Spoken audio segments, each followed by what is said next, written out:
Puji Tuhan, Shalom Bapak Ibu.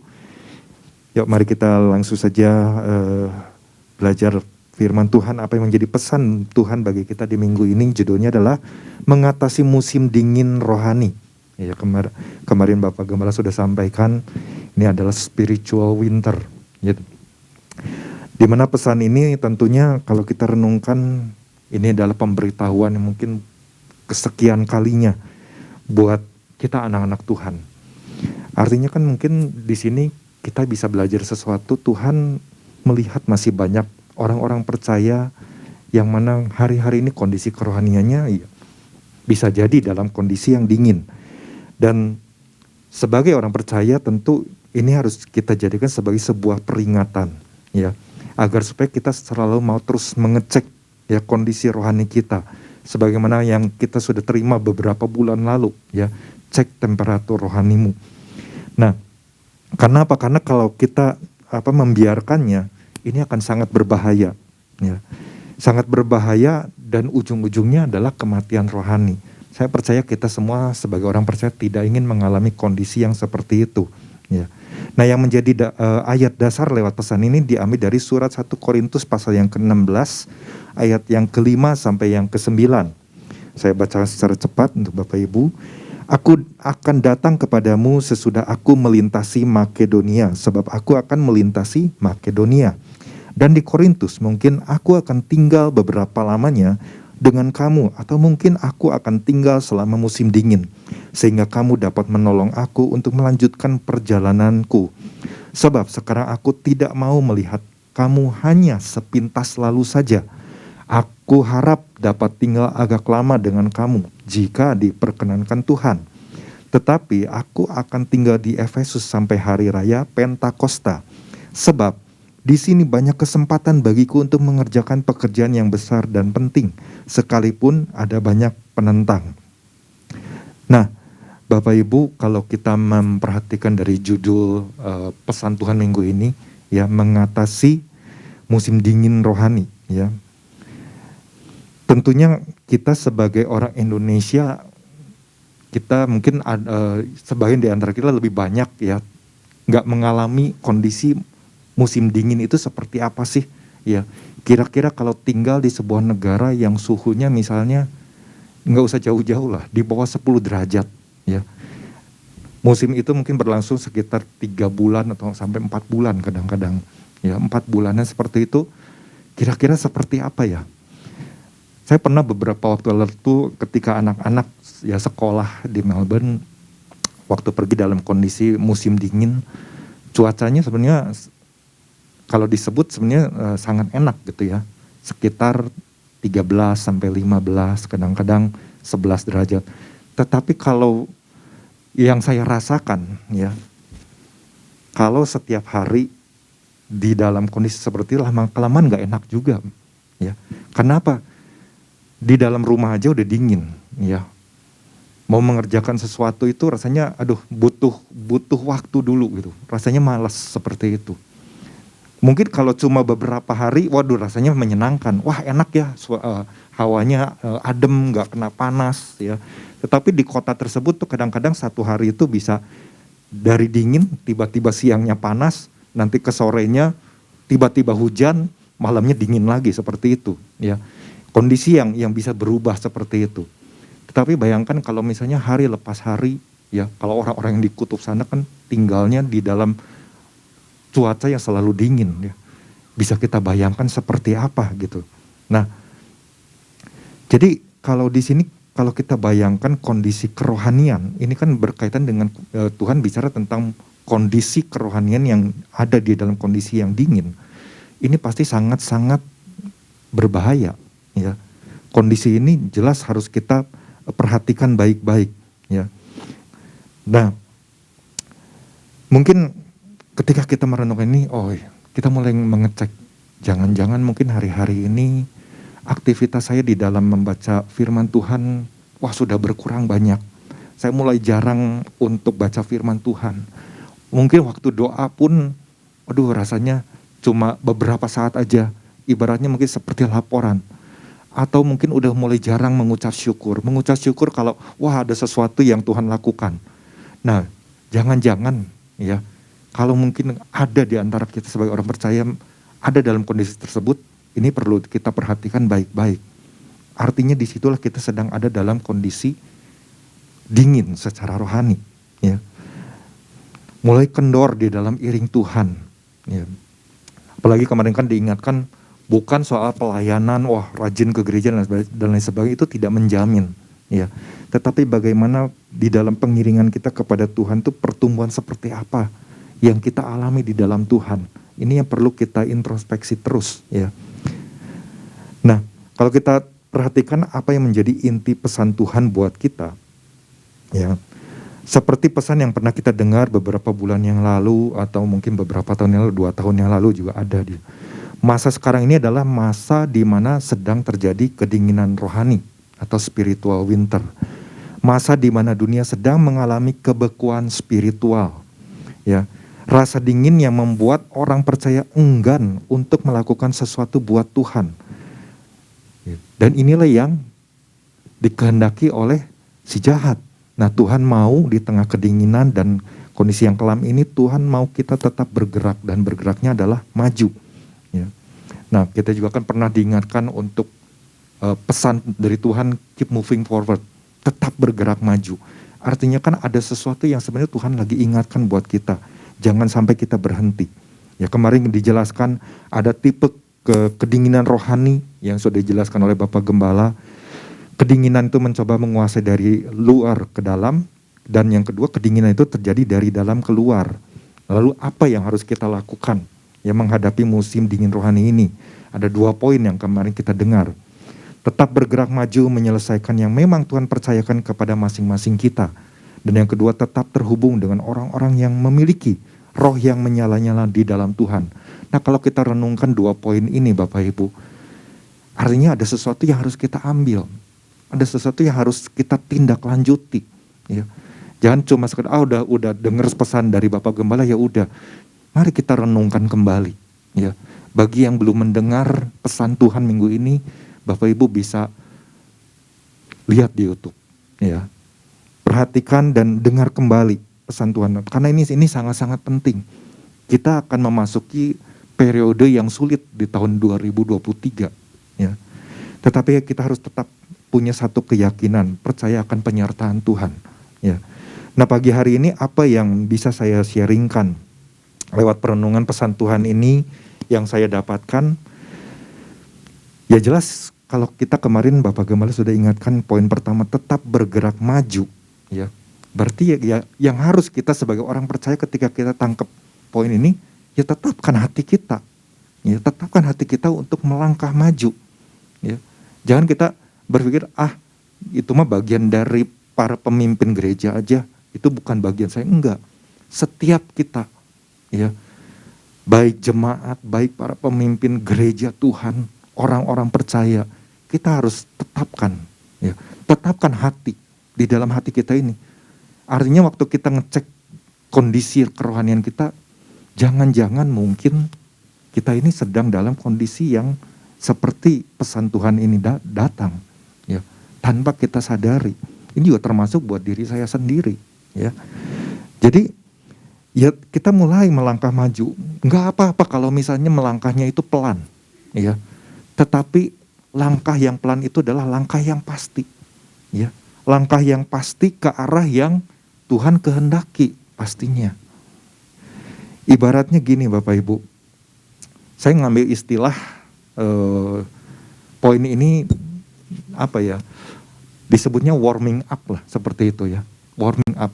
Kalau di dalam olahraga itu kan sebelum kita melakukan olahraga tersebut, biasanya kita harus selalu diajarkan ya oleh pelatih manapun untuk selalu melakukan warming up.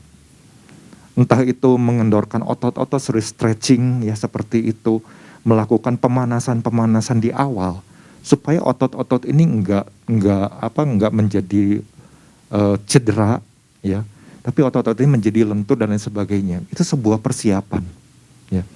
Jadi benar-benar harus warming up dulu. Nah, mungkin selama ini ketika kita mulai menjadi dingin rohani, hal-hal yang seharusnya kita lakukan itu udah jarang kita lakukan. Kalau dalam kegiatan olahraga ya, dulu kalau saya latihan ya mau nggak mau saya harus ikut yang namanya warming up itu. Tapi ketika udah di luar dari latihan, kalau misalnya nih, karena saya hobinya badminton dulu, waktu misalnya ketemu sama teman-teman sekolah, begitu ikut kegiatan olahraga ya bersama teman-teman, yang dilakukan nggak langsung pemanasan, yang dilakukan langsung pengen cepet-cepet main, ya, pengen cepet-cepet main aja gitu, nggak perlu lah rasanya pemanasan, udah cukup rasanya, udah nanti juga akan lakukan lagi. Nah kadang-kadang mungkin dalam hal kerohanian juga bisa saja hal itu terjadi. Ketika kita mulai menganggap rasanya berdoa terlalu lama juga nggak ada gunanya lah, udah aja secukupnya aja. Atau mungkin udahlah nggak usah terlalu rajin, iring Tuhan itu biasa-biasa aja. Nah ketika mungkin ada pengaruh-pengaruh yang seperti itu ya, atau mungkin juga karena udah ikut Tuhan sekian lama tapi masih begini-begini aja ya, kenapa ya? Ya mungkin bergumul dan lain sebagainya, belum dapat jawaban. Itu kadang-kadang membuat orang mulai mengendorkan kerohaniannya di dalam iring Tuhan, mulai ragu dengan janji-janji Tuhan. Artinya disitulah kondisi kerohanian itu mulai menjadi dingin, tidak lagi menjadi menjadi berkobar-kobar.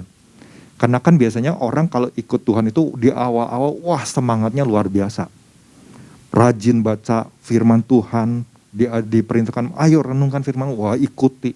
Tapi setelah selang beberapa waktu mulai males beginilah dan lain, banyak alasan.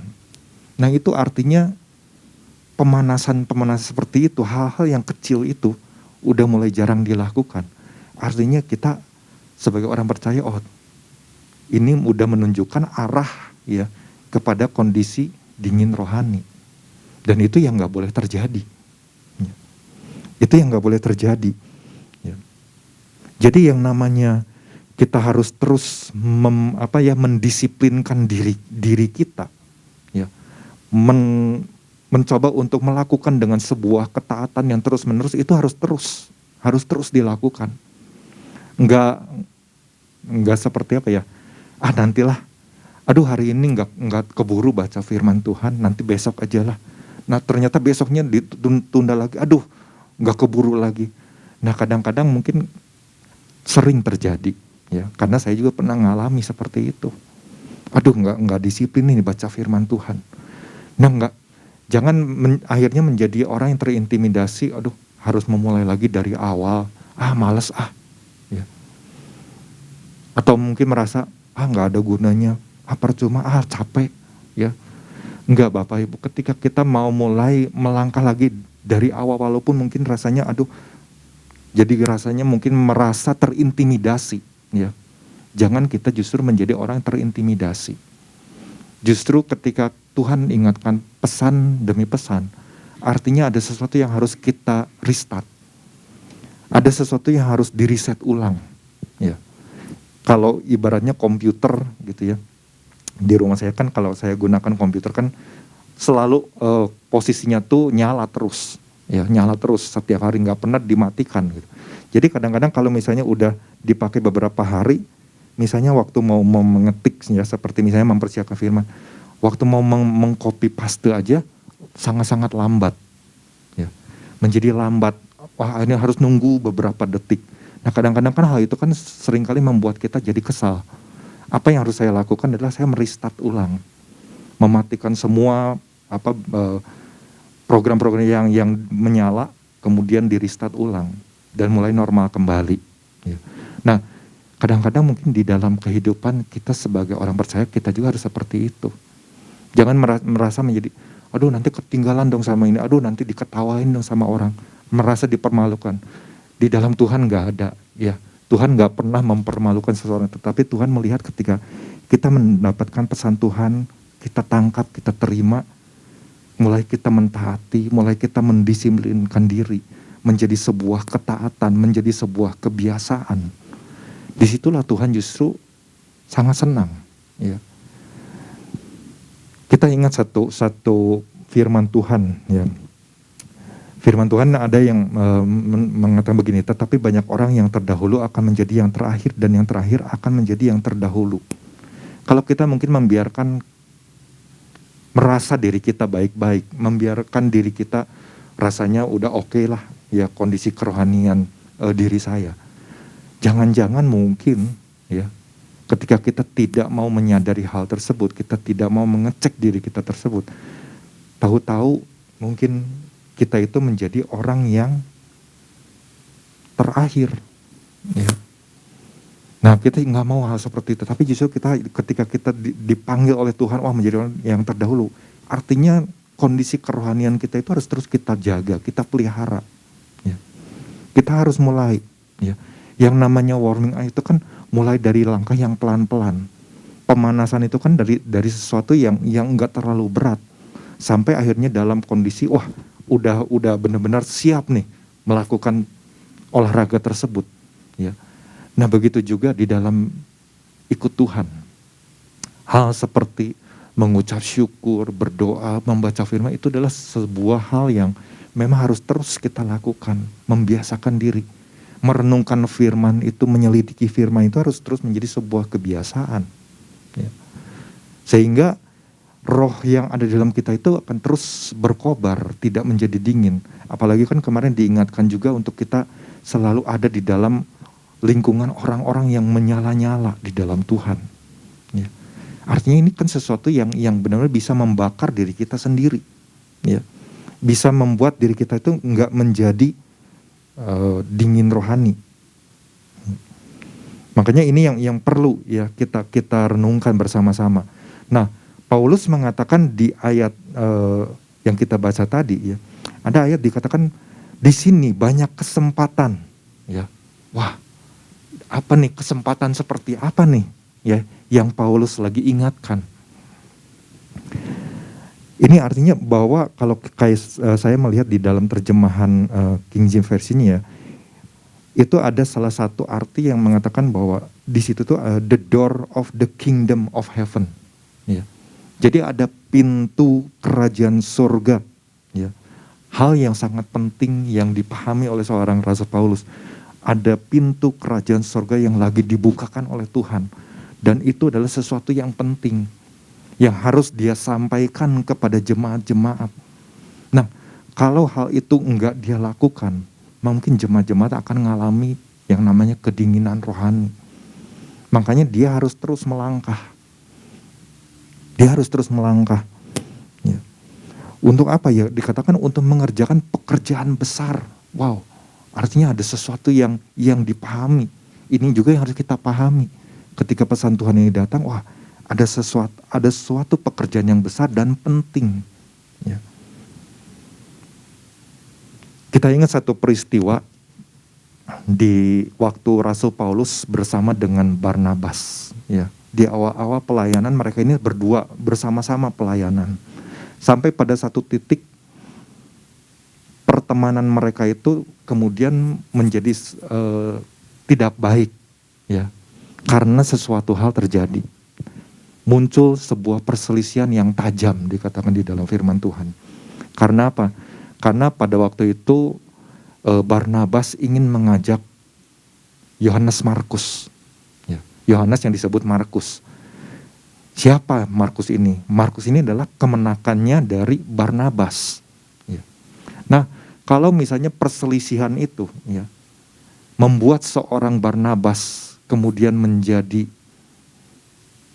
marah, penuh dengan emosi, penuh dengan rasa kebencian, merasa dendam, ya, dengan mungkin perkataan-perkataan Rasul Paulus yang memang tidak digambarkan seperti apa. Tetapi kalau dikatakan perselisihan yang tajam, berarti kan mungkin ada perdebatan yang coba dipertahankan. Ya. Yang membuat mungkin bisa saja seseorang menjadi sakit hati. Tetapi buat seorang Barnabas, dia tidak menjadi orang yang dingin rohaninya. Tapi dia percaya bahwa apa yang dia lakukan atau apa yang dia ajukan kepada Rasul Paulus ini adalah sesuatu yang benar. Dan Barnabas tidak menjadi orang yang dingin rohani. Karena apa? Ternyata Barnabas tetap melakukan tugasnya. Ya. Dia tetap melangkah maju. dia mempersiapkan pribadi dari seorang yang namanya Markus ini. Ya mungkin dikatakan oleh Rasul Paulus pada waktu itu, orang ini nggak bisa diajak untuk bekerja sama di dalam pelayanan bersama-sama dengan kita. Oh, itu kan sebuah perkataan yang keras. Mungkin pada waktu itu Markusnya sendiri mungkin nggak ada di situ, ya. Karena kalau Bapak Ibu nanti bisa baca di dalam Kisah Para Rasul pasal yang ke-15, ya. Itu bagaimana percakapan dari Rasul Paulus dengan Barnabas ya tentang Markus ini, ya. Nah, nanti Bapak Ibu akan bisa memahami ya apakah seorang Markus itu ada di sana atau mungkin ada di sebuah kota yang nanti akan dikunjungi oleh Barnabas, di mana Barnabas pada waktu itu menyampaikan satu permintaan kepada Rasul Paulus, izinkan saya untuk membawa Markus, tetapi tidak disetujui, yang akhirnya menjadi sebuah perselisihan gitu. Nah, inilah yang pada akhirnya seorang Barnabas dia berpikir, waduh, perkataan Rasul Paulus ini kalau saja dia memilih ya untuk sakit hati, untuk kemudian tidak lagi mau melakukan pelayanan, Barnabas bisa menjadi orang yang dingin rohani dan tidak mungkin menghasilkan apa-apa bagi orang lain. Tetapi yang Barnabas lakukan adalah bagaimana pada akhirnya Rasul Paulus mengakui bahwa kehadiran seorang Yohanes Markus ini sangat penting. Artinya kan kita bisa melihat di dalam perjalanan Barnabas ini ketika dia mempersiapkan yang namanya Yohanes Markus. Ini sesuatu yang luar biasa. Artinya seorang Barnabas dia tidak menghentikan langkahnya. Dia tetap bergerak maju. Walaupun kita tidak membaca banyak hal tentang Barnabas setelah perpisahan dengan Rasul Paulus. Artinya mungkin saja di situ dia mulai lamban di dalam pelayanan kepada Tuhan. Mungkin saja. Tapi bisa juga mungkin pelayanannya lagi lari kencang juga. Gitu, seperti itu. Cuma memang Alkitab tidak mencatat banyak hal. Ya. Alkitab hanya mencatat bagaimana pada akhirnya seorang Markus ini sangat-sangat dibutuhkan ya tenaga dan pikirannya, sumbangannya untuk melakukan pekerjaan besar dan penting ini. Ya. Karena apa? Karena Paulus sendiri menulis di dalam Kolose pasal yang ke-4 ayat yang ke-10.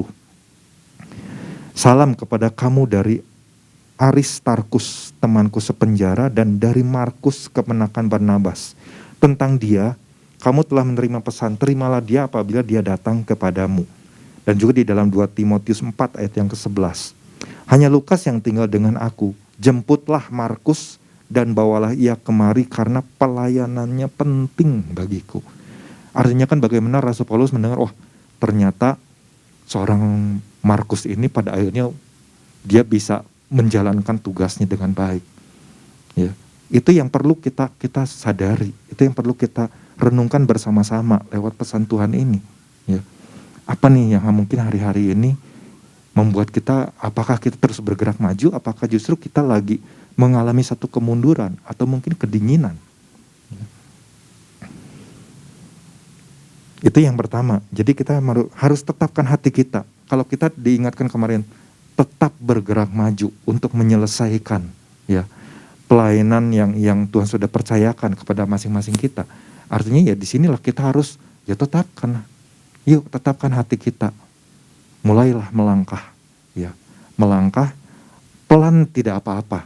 Tetapi langkah yang kita lakukan adalah langkah yang pasti. Langkah yang ada di atas kebenaran. Langkah yang didasari juga oleh kebenaran. Ya. Itu tentu juga akan membuat kita menjadi orang yang mulai ya menyadari, saya harus terus menjaga kondisi kerohanian saya. Nah, yang kedua yang saya dapatkan adalah tetapkan hati kita untuk terus mengejar kepenuhan Roh Kudus hari lepas hari. Ini yang harus terus dilakukan. Kalau kita membaca di dalam 1 Korintus pasal yang ke-16, yang menarik adalah bagaimana seorang Rasul Paulus mengatakan begini, tetapi aku akan tinggal di Efesus sampai hari raya Pentakosta. Sebab di sini banyak kesempatan bagiku untuk mengerjakan pekerjaan yang besar dan penting, sekalipun ada banyak penentang. Nah, tentu kita ingin tahu kenapa sampai Rasul Paulus mengatakan hal tersebut. bahwa di Efesus itu ada pekerjaan yang besar dan penting. Kalau Bapak Ibu melihat di dalam Kisah Para Rasul pasal yang ke-19, ya. Kisah Para Rasul pasal yang ke-19, nanti ayat 1-12, itu bagaimana Rasul Paulus dia menyampaikan satu pesan yang betapa pentingnya orang-orang percaya itu untuk mengalami yang namanya kepenuhan, baptisan Roh Kudus. Perlu menerima Roh Kudus. Artinya sebagai orang percaya itu menjadi sebuah kekuatan. Itu yang membuat seseorang itu menjadi tetap bisa menyala-nyala. Ya. Ayat yang keduanya ya, katanya kepada mereka, sudahkah kamu menerima Roh Kudus ketika kamu menjadi percaya? Akan tetapi mereka menjawab, belum. Bahkan kami belum pernah mendengar bahwa ada Roh Kudus. Ya, ini bagaimana, kenapa sampai Rasul Paulus mengatakan di dalam 1 Korintus 16 tadi, aku akan tinggal di Efesus. Ya, artinya kan ada waktu, ternyata dia tinggal cukup lama. Ya, cukup lama di Efesus ini. Untuk apa? Untuk dia mengajar. Dan dia mengajar itu dengan penuh keberanian karena ada banyak penentang-penentang. Nanti Bapak Ibu bisa lihat di dalam Kisah Para Rasul pasal yang ke-19 ini. Ya. Ada penentang-penentang, artinya ada banyak hal yang bisa membuat orang-orang percaya ini ditarik ya oleh hal-hal yang dari luar. Ya. Nah ini yang diingatkan. Nah artinya bagi saya, ternyata Rasul Paulus di awal udah mengingat tentang perlunya seorang percaya menerima Roh Kudus. Dan apakah setelah menerima Roh Kudus selesai sampai di situ? Enggak. Sebagai orang percaya kita harus terus mengejar yang namanya kepenuhan Roh Kudus hari lepas hari. Harus terus dibangun. Kalau zaman dulu di musim dingin itu kan orang mungkin bagaimana menghangatkan tubuhnya. Zaman dulu kan nggak ada yang namanya kemajuan teknologi seperti zaman sekarang. Ya, zaman sekarang di negara-negara yang punya 4 musim, rumahnya itu sudah dipasang satu sistem yang bisa menghangatkan ruangan.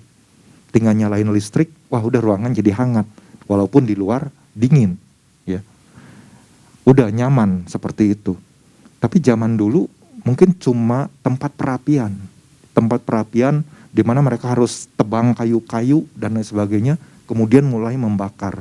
Atau kalau di dalam rumahnya nggak ada tempat perapian, mungkin di luar mereka harus menyalakan api, ya, yang bentuk seperti api unggun seperti itu, dan mulai menyalakan, di mana di luar kan ada angin, ada hujan, ada badai dan sebagainya. Nggak mudah, ya, nggak mudah seperti itu.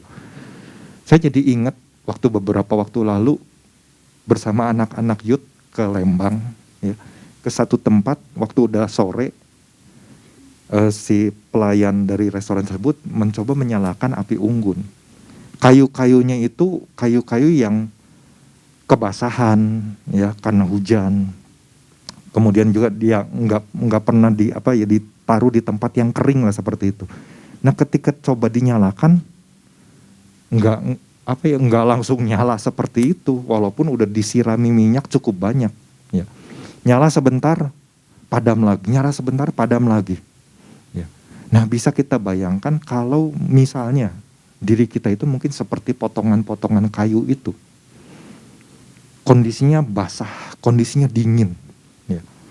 Bagaimana kita bisa menyebarkan sesuatu yang bisa memberi kehangatan, bisa menjadi berkat bagi orang, bisa mengimpartasikan sebuah kehangatan supaya orang-orang itu tidak menjadi dingin. Rasul Paulus ketika dia datang ke Efesus, dia membawa sebuah api di dalam dirinya.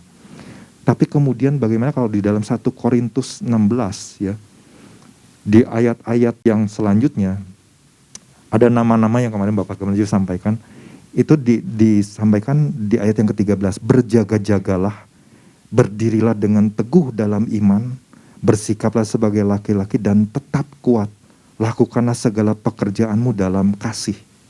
Ketika saya merenungkan tentang ayat ini, bagaimana orang-orang ini bisa berjaga-jaga, berdiri dengan teguh dalam iman, ya, tetap kuat, bersikap sebagai laki-laki, melakukan pekerjaan dalam kasih. Kemudian di ayat yang ke-18-nya, ya, nama-nama tersebut, orang-orang yang disebutkan oleh Rasul Paulus ini dikatakan, karena mereka menyegarkan rohku dan rohmu.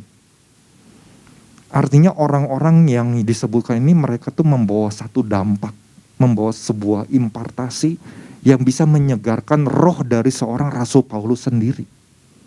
Dan juga menyegarkan roh dari orang-orang yang ada di sekitar Rasul Paulus. Artinya kan ini ada sesuatu yang hari lepas hari dibangun oleh orang-orang tersebut. Kira-kira apa yang dibangun? Pastinya adalah keterhubungan dengan Tuhan. Minta terus kepenuhan Roh Kudus. Karena kepenuhan roh itulah yang akan membakar, ya, seseorang untuk terus bisa melakukan sesuatu. Hal-hal yang besar, hal-hal yang penting.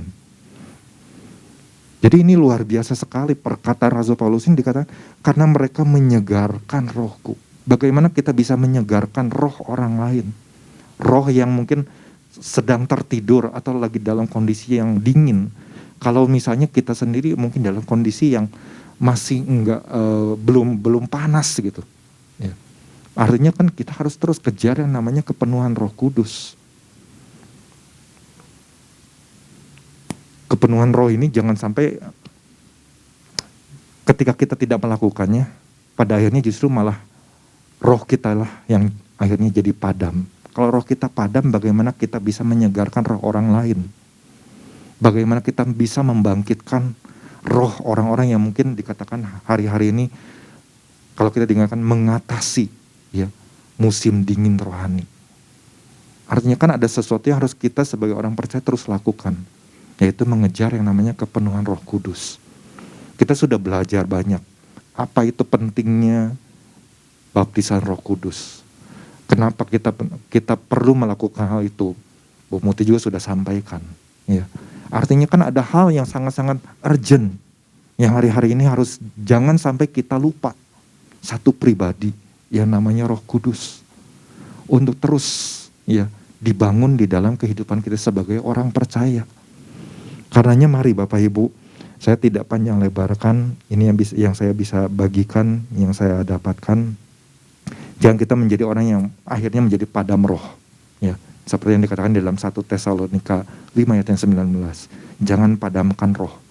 Tapi lewat pengejaran kita akan pribadi Roh Kudus, kita minta kepada Tuhan, penuhi terus aku hari lepas hari. Ya. Bangun terus hubungan supaya roh kita terus, ya, ada di dalam kondisi yang berkobar-kobar, menyala-nyala, semangat. Dan semangat itulah yang kita bagikan kepada orang-orang yang mungkin hari-hari ini sedang dingin kondisi rohaninya. Karenanya mari kita sama-sama, ya. Karena itu juga menjadi kekuatan buat saya untuk terus diingatkan tentang hal ini. Ya, Tuhan Yesus memberkati.